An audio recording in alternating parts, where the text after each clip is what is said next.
मैं आपसे जानना चाहूँगा दीपक जी कि मुझे पता है कि आप बहुत सारे इधर इंडस्ट्री पे भी ध्यान रखते हो, जो भी मार्केट में चल रहा है या फिर ग्लोबली जो भी हो रहा है, अभी जैसे कोविड की सिचुएशन है, वो सबके ऊपर आपका ध्यान रहता है। कोई सब्जेक्ट आपने छोड़ा नहीं है। तो मैं पूछना चाहता हूँ कि आने वाले समय में भारत में नेटवर्क मार्केटिंग का क्या भविष्य आपको दिख रहा है? देखिए, नेटवर्क मार्केटिंग भारत में आकर के मेरे ख्याल से 22-23 साल हो ही गया है। मेरे ख्याल 96 में आया था, एमवे के थ्रू आया था, और उसके बाद जब उसका सक्सेस दिखा लोगों को तो फिर काफ़ी सारी कंपनियां इसमें आ गई। लेकिन मैं अब भी कहूँगा कि सही तरीके से नेटवर्क मार्केटिंग नहीं कर रहे हिंदुस्तान में, और इसका एकमात्र कारण जो है, जो मैंने कहा पहले, कि इसमें मैक्सिमम सेल्स वाले घुसे हुए हैं, और सेल्स वालों का एक ही मकसद होता है कि सेल करो। हाँ, ये सही बात है कि नेटवर्क मार्केटिंग में आप एक उत्पाद को सेल ही कर रहे हो, एक तरह से दिखाया था।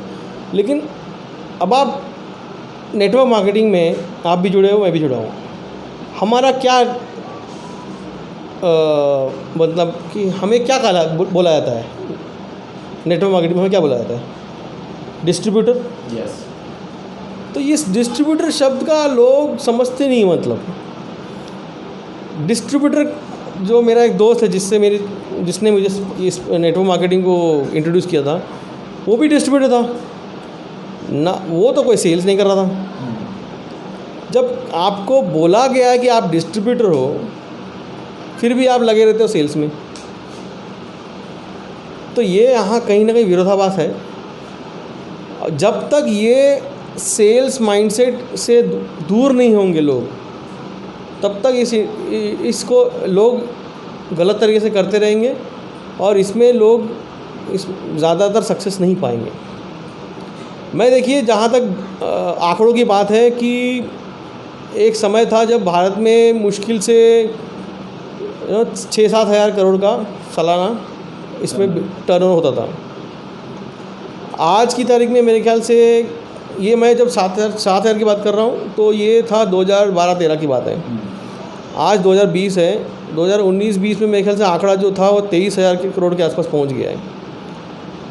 अब आप इससे लगा लीजिए कि छोटी छोटी कंट्रीज़, मलेशिया, अपनी फिलीपींस, ये जनसंख्या के मामले में हिंदुस्तान से कहीं नहीं टिकते, लेकिन इनका टर्नओवर इंडिया से दोगुना तीगुना है।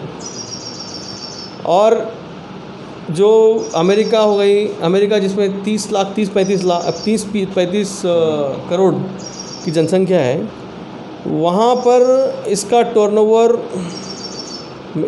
अगर मैं सही हूँ तो करीबन 1 लाख करोड़ के ऊपर है।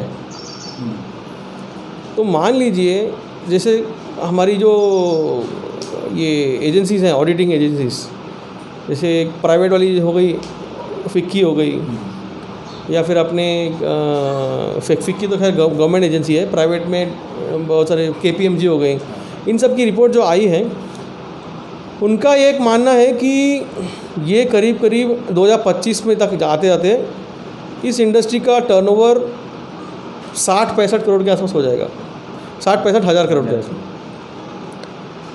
और आज हम हैं 23 करोड़, तो मान लो कि लगभग 2.5 गुना ग्रोथ है।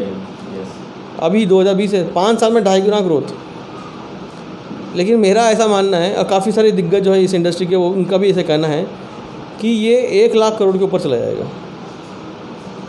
ये 60-65 नहीं, 1 लाख करोड़ के ऊपर जाएगा।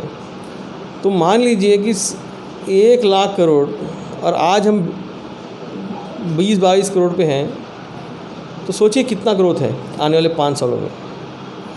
अब ये ग्रोथ कैसी होगी, क्या होगी, अब ये तो खैर हम सबके हाथ में है, इसको कैसे हम आगे बढ़ाते लेते हैं। लेकिन हाँ, इसमें अपॉर्चुनिटीज़ बहुत हैं। ये समंदर है, डुबकी मारनी ज़रूरी है बस। Thank you so much.